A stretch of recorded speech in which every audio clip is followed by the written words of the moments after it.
I don't know my birthday.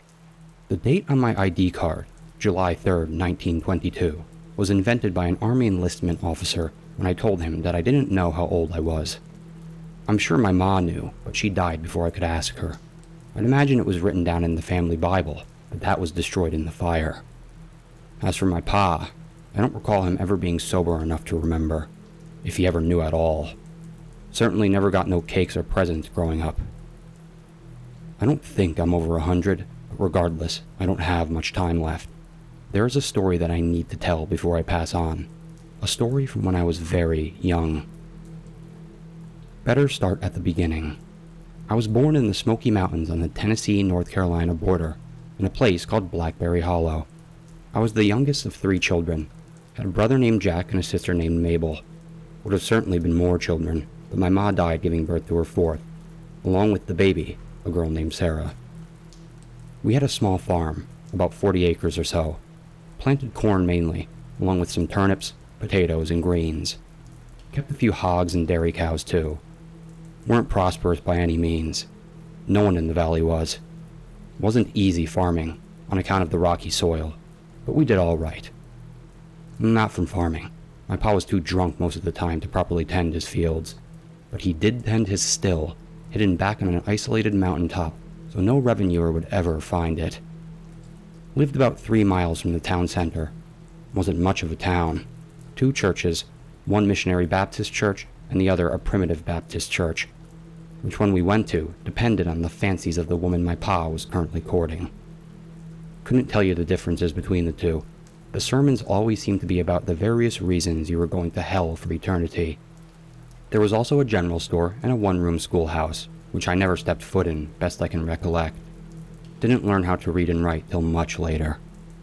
And that was it for the town. As I said, it wasn't much. The town's long gone now. The government bought it up to form the Great Smoky Mountains National Park. Heard that some of the buildings survived. Can't confirm that, never been back to check. And never will, after what happened there. Now, as you can probably imagine, there wasn't no doctor in the town. The nearest would have been a good 30 miles away in the county seat. That would be a day's journey at least, over narrow mountain roads. No one had any cars in the valley back then, for even if they could afford them, there was no way for them to traverse the rocky paths. So what you did when you were ill was to see the witch, Ma McDermott. Now, Ma McDermott looked like a hag from a fairy tale. She was nothing but skin and bones. Her skin so thin and pulled so taut that it looked like her skull would burst through at any moment. Her bony fingers seemed to be twice the length of a normal man's, and were capped with long, pointy yellow nails. She walked stooped over, with the help of a hickory stick nearly twice her height. Strangest of all were her eyes, pale yellow like a daffodil. It was rumored that she was over 200, and I believed it. She had a small shack back in the woods behind the general store. Here, she saw her patients. She could set a fracture, dispense an herbal remedy for morning sickness or the plague, and rub a salve on a burn. She also knew some midwifery. In many ways, she was like hundreds of other folk healers who practice in mountain towns. But she was rumored to have a dark secret. There was an abandoned grist mill deep in the woods, probably about 5 miles from the family farm. It was said that there, Ma McDermott practiced black magic, seanced with evil spirits, and even called forth the devil. All the children of the Hollow knew to avoid that place. My pa, who, given his near-constant state of inebriation, didn't teach me much of nothing, warned me multiple times to avoid the old mill. And I listened, until one night. It all started the day my brother Jack died. I believe it was March, for I remember the fields were aflame, the farmers burning them to clear out the weeds and debris prior to the first planting. Jack and I were playing hide and seek. I was still counting down when I heard screams coming from the silo. I ran over and saw Jack up to his waist in grain, his arms flailing, being sucked down like it was quicksand. A few seconds later, he was completely submerged. My pa told me to run to the neighboring farm to get some help. He, along with 3 other men, spent hours scooping out the corn until they pulled out my brother. His body looked so peaceful, like he was asleep. But even as a young boy, no more than 5 or 6, I knew he was dead. I never recall seeing my pa cry, but he was clearly grieving. He became catatonic, lying in bed all day, not getting up except to get more whiskey. It was up to Mabel and me to feed the hogs and milk the cows. We should have been plowing, getting ready to plant, but we were too young to do that by ourselves. Finally, about a week after the accident, my pa finally got up. I remember riding into town, dressed all in black. Don't remember the service, but I remember the burial. As the preacher man was reading some psalm, I heard footsteps behind me. I looked behind and saw Ma McDermott standing right behind me, grinning from ear to ear like a mad woman. Before I could scream, she vanished into thin air. Later that afternoon, I decided to go fishing, hoping to get the image of the witch out of my mind. Just had a little bamboo pole, but I was determined to catch a nice big rainbow trout and bring it home for dinner, hoping that it would cheer Pa up. I fished for hours, going downstream further than I ever had. All I got was a few nibbles. I sat back empty-handed, taking what I thought was a shortcut through the woods. The darkness snuck up on me, and I soon realized I was hopelessly lost. The temperature was dropping rapidly, as it does in the mountains, and I had on just a thin coat. I kept walking aimlessly, praying that I would find my way, when in the distance I saw a little bit of golden light. I ran towards it. As I got closer, I realized it was an old mill, the big water wheel having split right in two. Freezing, I began to run to the door. But what I saw through one of the windows stopped me in my tracks. Propped up in a chair was my brother, the top of his skull cleanly sliced off and set down on a long wooden table in front of him. Also on the table were various vats, containing chemicals of different colors, copper wires running between them. Floating in one of them was a brain. Presiding over this macabre spectacle was Ma McDermott. I tried to run, but my body was paralyzed. I watched Ma McDermott remove the brain and set it back into my brother's skull. Nothing happened for several seconds, but then, suddenly, my brother's eyes opened wide. But they weren't his eyes. They were demon eyes. Devil eyes. Somehow they radiated evil. Pure evil.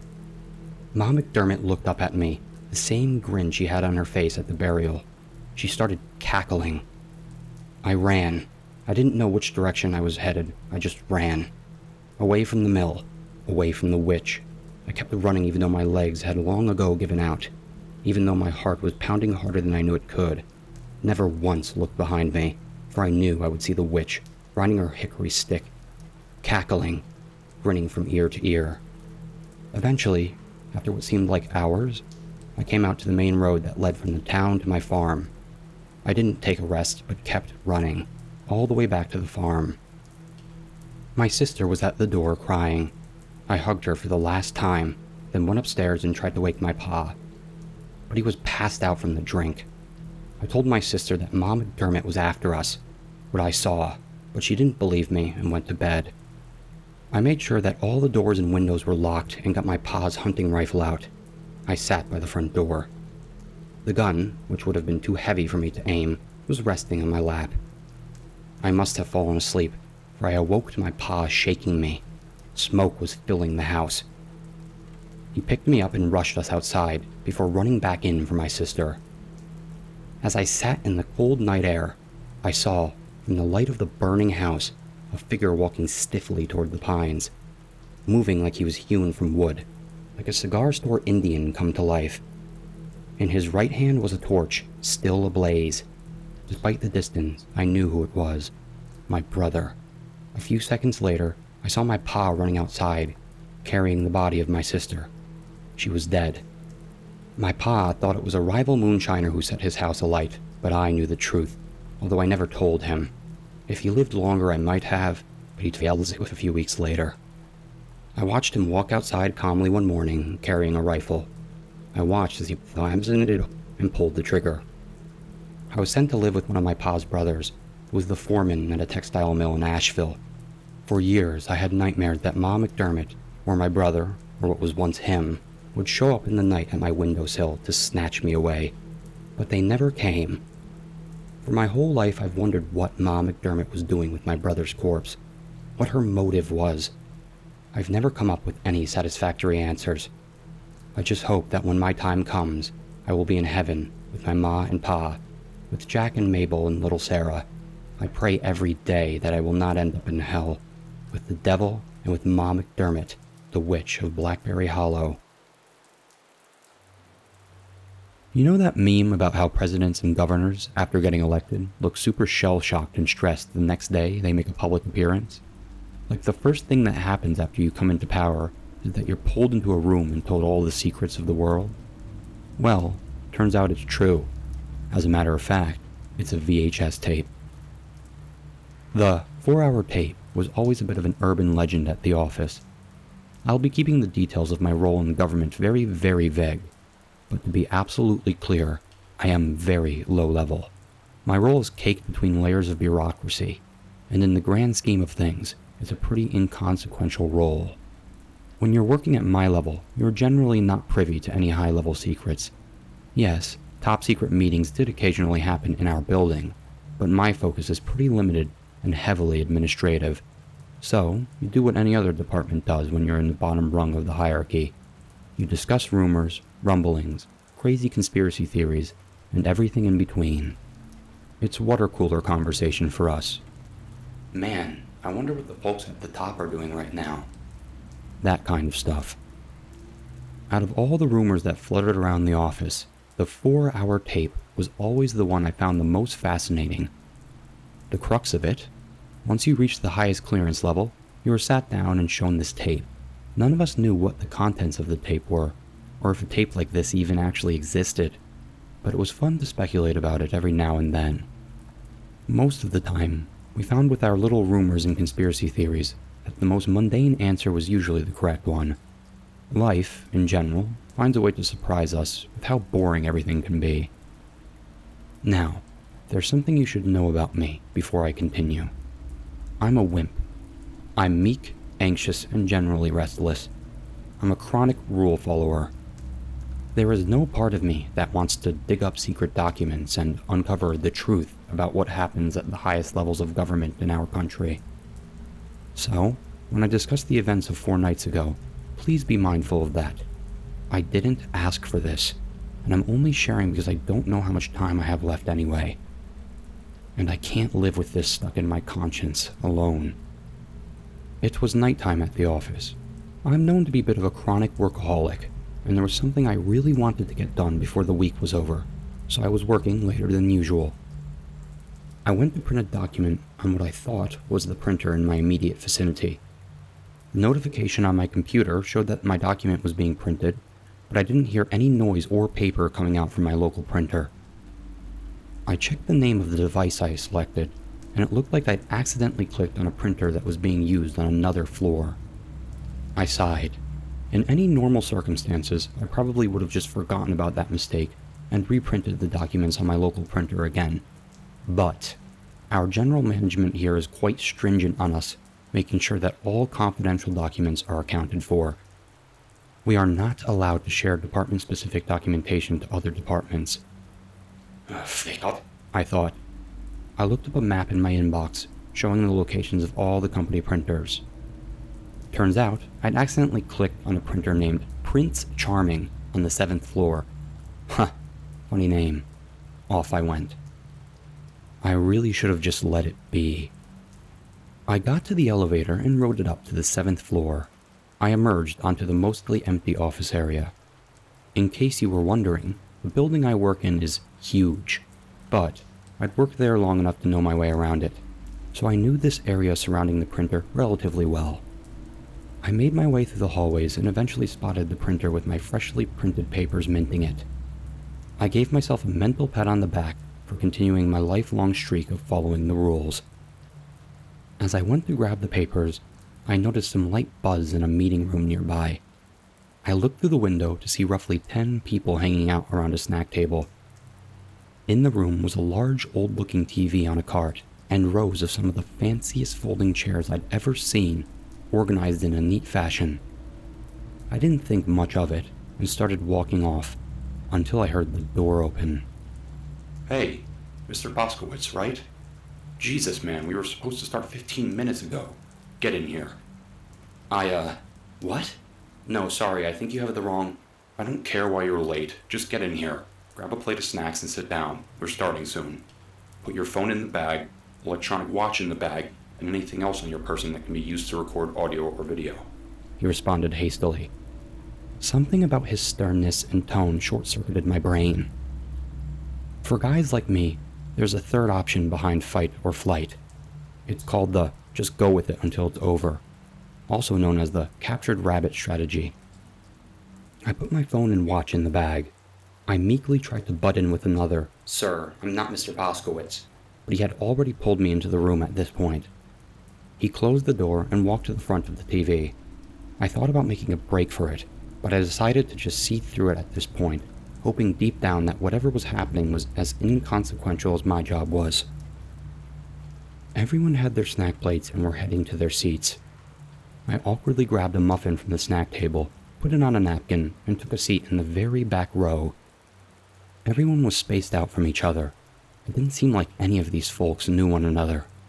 I quietly sighed at the thought of having to sit through some sort of boring informational seminar or irrelevant training session. After a few minutes of everyone settling in, the man who originally brought me into the room started talking. There was an equally serious guy standing next to him, and a Secret Service-looking fellow standing in the corner. I started wondering to myself why we were going to watch a video off of a very old-school-looking TV. Felt like we were all back in elementary school or something. All right, I just need to do a final run-through before we get started, the man at the front said. I know you all read through the emails and signed your releases. I just wanted to recap some ground rules. You are allowed to get up and grab another snack. But beyond that, we want you to pay full attention to the tape once it starts playing.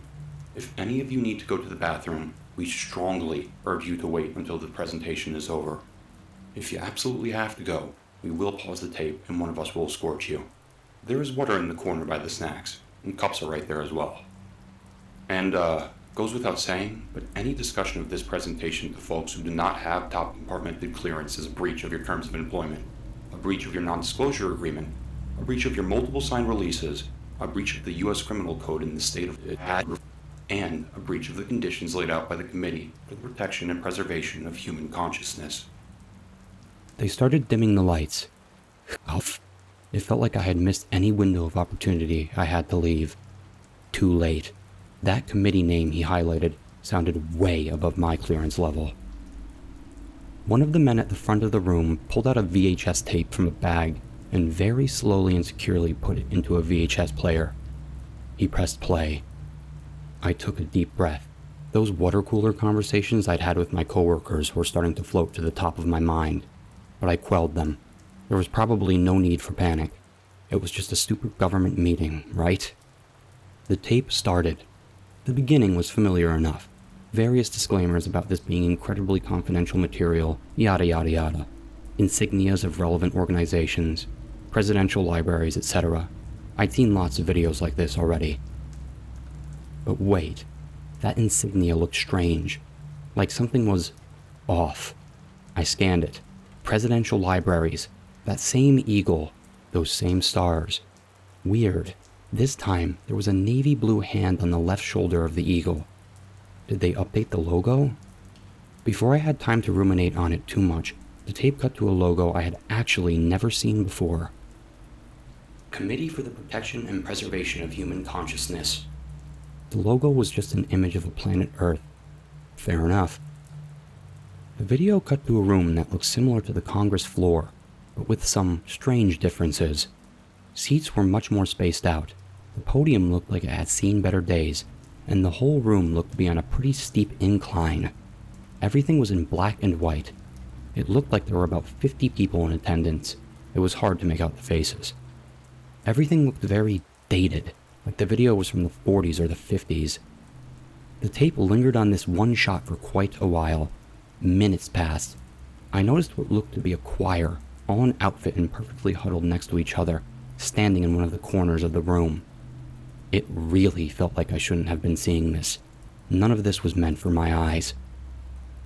After a few more minutes, the tape abruptly cut to an awkward angle video of a man speaking at the podium in the room. It was too zoomed in, enough that you couldn't see his eyes or his hair. It didn't look at all professional. I couldn't tell who he was. He spoke. Members of the Committee for the Protection and Preservation of Human Consciousness, I thank you all for coming tonight. We are lucky to be in the good graces of our visitors today. Without rehashing our painful history, The tape cut to a camera slowly panning all over the faces of the folks seated in the room. The attendees looked pained, somber. The man continued his speech as the camera continued panning over the committee. we could acknowledge that the journey to this moment has been an arduous one. I am pleased to say that humanity, faced with a dire ultimatum, has come to a majority decision. To our esteemed guests from across the solar system, we are thankful for the opportunity you have given us to negotiate with you. I felt adrenaline. Puff. We had made contact with extraterrestrial life. This was the truth. Maybe, like the saying went, the truth would set me free. Before I outline the decision taken by humanity, I want to, from the bottom of my heart, thank the brilliant representatives from all of the nations of the world, who came together to ensure that this decision was taken with utmost responsibility, care, and appreciation for our human species. I'm aware that this was not a unanimous decision. Fish? What did that mean? I felt the sweat on my brow. I felt nausea coming in. I awkwardly and slowly took a bite of the muffin. The tape returned to a now corrected angle of the speaker at the podium. His eyes were visible. They looked strained, like they'd seen multiple versions of hell. To all the nations who still disagree, He continued. I thank you nonetheless for accepting the majority decision. May this moment, which will be held in secrecy throughout the rest of time, be appreciated as a critical milestone for human civilization. Tonight is not a victory. It is a somber moment. However, we were faced with two options: extinction or accepting the agreement. We made our choice, and I believe time will show that this was the right decision. What was this? I hereby announce that we accept the agreement provided by our special guests who have chosen to go by the name the intergalactic species known as will allow humanity on planet Earth to continue to populate, grow, and innovate. In return, all governments of the world will honor the promise. He needed to spit it out. What the fuck was this agreement? We will not be covering every element of the agreement in this session. I will, however, highlight the main points. At this point, the video showed the man at the podium looking down. He was reading off of something. For the first time, he looked nervous, scared. I saw some humanity in him. We honor the agreement that Adler hold the right to visit planet Earth on a recurring basis.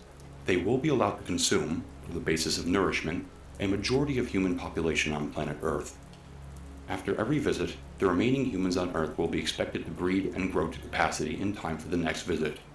We acknowledge that we will maintain a parallel history which will be shared with our world population to ensure that humanity stays motivated to continue existing as a species. This parallel history may suggest that mass extinction events are the result of man-made folly, as opposed to the work of external forces. For the first time, my fight-or-flight response was actually flight. I wanted to escape, but I didn't even know what I'd be running from. The last visit by Adler was approximately in the year 1346, and it lasted 7 years. We will continue to honor our parallel history about this event. I just wanted it to end. The next visit, which will not be met with resistance, will be in the year 2028 and will run for 1 full calendar year on Earth, marking a 675-year gap between the last significant visit by the species known as Adler.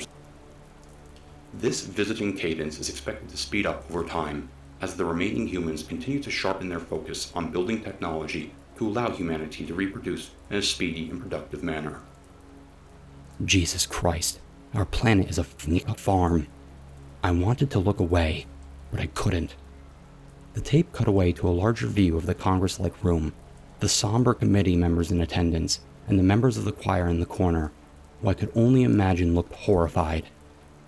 Where were the other visitors? Why couldn't I see them?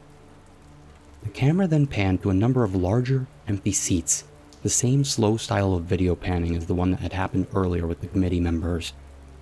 No visible entities in the seats, but the seats themselves looked blurry. The man at the podium carried on with his speech as the camera pan on those blurry seats continued. We should acknowledge the privilege of knowing that there is indeed life in the cosmos, that extraterrestrial life has chosen to visit our planet, and that the cycle and balance provided by nature extends beyond the confines of planet Earth. Much like humanity has found its place on Earth in the food chain, we acknowledge our place in the divine order of things when encountered with beings of greater power, understanding, cognitive function, and evolutionary progression. Oh, hell, I shouldn't have stayed late at work. I should have made my identity clear from the very beginning. I knew I wasn't supposed to see this.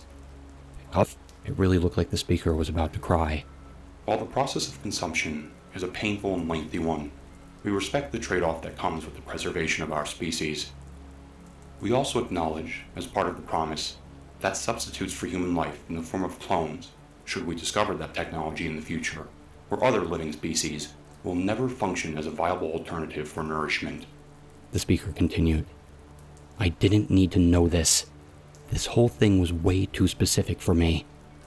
Our final major acknowledgement, as part of this agreement, is that we accept the Adder as the Great Almighty, as the entities we will now refer to as God. God, as an interstellar species, has revealed itself to us, and thus, the continued existence of the Adder is now the true priority of the people of our planet. We are blessed to play a part in the continuation of God. In God we trust. Amen. The tape then cut to footage of the choir as the speaker continued. We bless our visitors with this gift. A performance of the national anthems of all major nations of the world will now commence. Audio of a very loud backing track of the Star-Spangled Banner started playing from the video as my stomach sank. The tape showed footage of the choir singing on top of the track. I'm not sure if it was because they were scared for their lives, but I could really tell they were singing their hearts out. As they sang, the camera continued to pan over the blurry seats. They finished singing the anthem, and then suddenly, fast-forwarding, and hell, I had forgotten I was sitting in a room. I had disengaged from the video for a brief moment. I had mentally returned to the present day. This was our world. This was our fucking lives. The men at the front continued fast-forwarding through the tape. It looked like they were skipping through performances of the other national anthems. The fast-forwarding went on for a while. Every small while, it looked like a new choir group was entering the Congress-like room to sing a different national anthem. On and on the tape went. I had to fight the urge to pass out. One of the men at the front of our room, standing next to the TV, started speaking up. We are legally obligated to get to the end of this tape, but you don't need to look at the rest of it. Please feel free to look down, or close your eyes, or grab a snack, he said. I noticed the others seated in the room were taking that advice. Most of them decided to look straight down. For some weird reason, I couldn't look away. The fast-forwarding progressed. On the tape, it was yet another choir group joining to perform an anthem, and then another, and then another. It looked like we were near the end. The fast-forwarding now showed a conversation between the man at the podium and another man who was whispering in his ear. The man at the podium was vehemently shaking his head. The other man continued whispering. This continued on. Eventually, there was a quick moment of the man at the podium begrudgingly nodding. The last few fast-forwarded moments of the tape remain burned in my memory to this very moment. They were pandemonium. The attendees were sitting in their chairs, frozen, shivering, crying.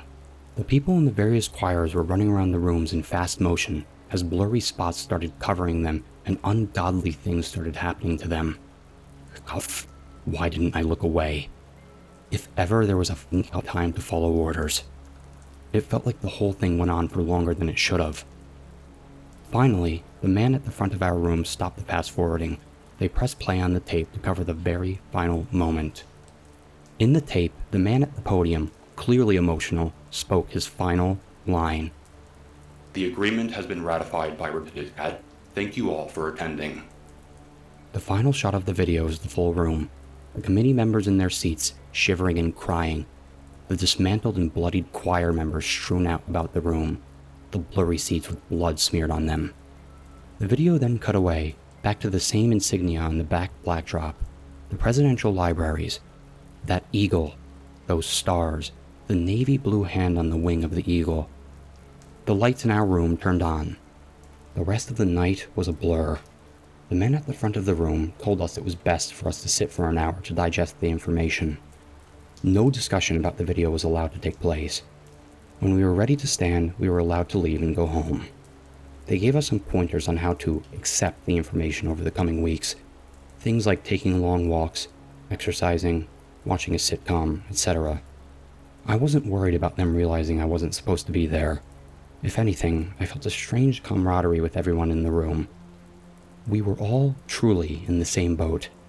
As soon as I left the building and got in my car, I just drove for as long as I could. I would stop for gas, then I'd keep driving. I'd stop again, then I'd keep driving, again and again. I'm holed up at a hotel now. I'm just glad I could get this off my chest. The funny thing is, all I can think about is the length of that stupid tape.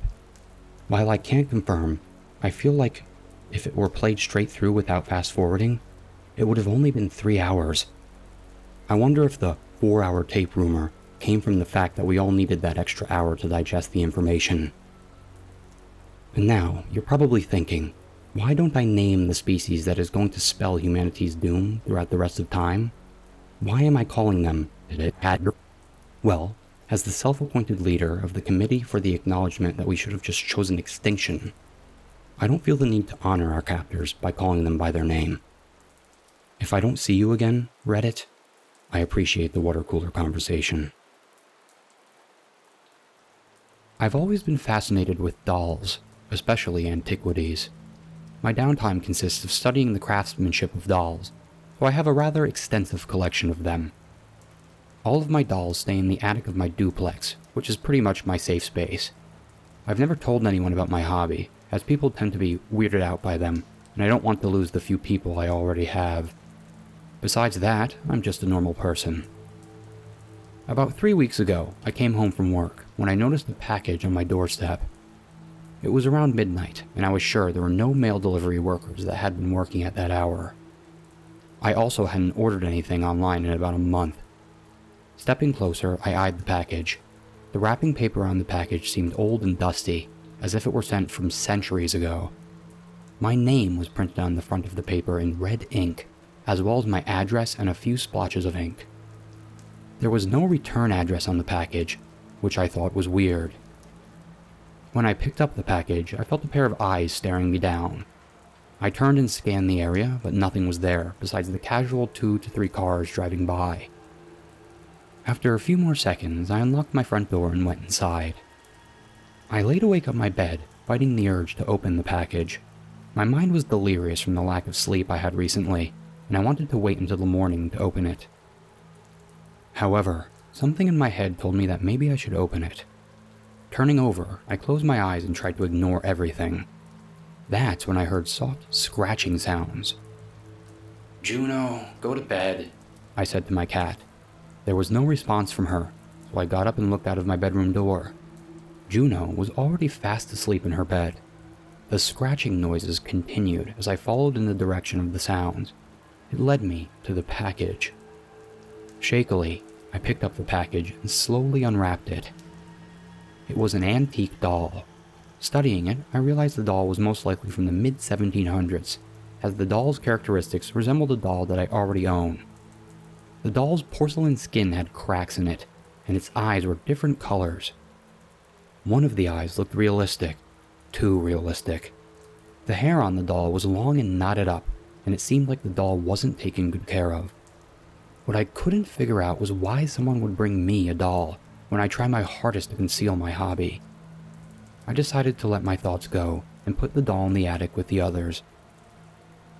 I woke up. I woke to the sound of Juno meowing at something from her bed. Juno is a very chatty cat, but her meows this time sounded like something I'd never heard before. It was as if she were frightened and stressed out. Dazed, I got up and went to check out what had her so upset. Peering around the corner, I saw Juno with her ears all the way down and her back arched. Her meows progressively sounded more and more terrified. I moved into the living room and gasped at what I saw. Juno was acting this way because of the mysterious doll that appeared on my doorstep last night. She has been around my dolls before, but she never reacted this way towards any of them. Juno, she's not going to hurt you. I swiftly picked up the doll and put it on the kitchen table. See? She's not dangerous. After making myself breakfast, I went up to the attic to hopefully restore the doll's look. Hours went by, and the doll still looked the same. Everything I did to the doll seemed to rub off by the time I finished. I was starting to get aggravated, so I decided to take a break. I took Juno out for a walk, but something was off. I felt like someone or something was watching my every move. Even Juno could feel the tense atmosphere. The trip outside was off-putting, as every interaction I had was weird to me. People that I've talked to before seemed distant and tried to rush out of the conversation. I called one of my friends and decided to spend the day with them. At my friend's house, I watched Juno play with my friend's cat. I talked with my friend about the weird things that were happening, and I brought up the weird doll. Does the doll happen to have 2 different colored eyes? Looking up at her, I nodded my head. I asked how she knew, to which she replied, The doll's been in your bag this whole time. My head shot over to my bag to see the doll's head sticking out of it, just staring at us. I was on the verge of tears as I looked back at my friend. I didn't put the doll in my bag. My friend laughed and playfully smacked my shoulder. You think I'm kidding? I stared at my friend, who now looked just as scared as me. What should we do with it? I decided to leave with Juno and take the doll to a specialist. The lady told me that the doll was now in good hand, and I hoped everything would go back to the way it was. Since then, weirder things have been happening. I'd wake up with unusually large bruises and scratches all over my body, or my alarm system going off at random time. Sometimes I'd look outside my windows and see a dead bird or squirrel perched on the windowsill. At first, I assumed it was Juno being an excellent hunter, but they are much bloodier than when Juno brings them to me. The last straw for me was when I came home from work and saw that Juno had been severely attacked by something.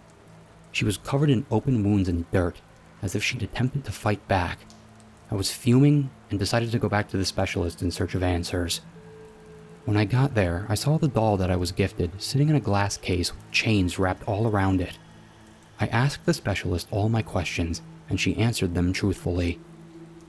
The doll's possessed by something far more dangerous than anything I've ever seen. I did my research, and this isn't the first time this doll was bound to someone. Once you let it into your home, it won't leave. The last person to have this doll was eventually driven to insanity.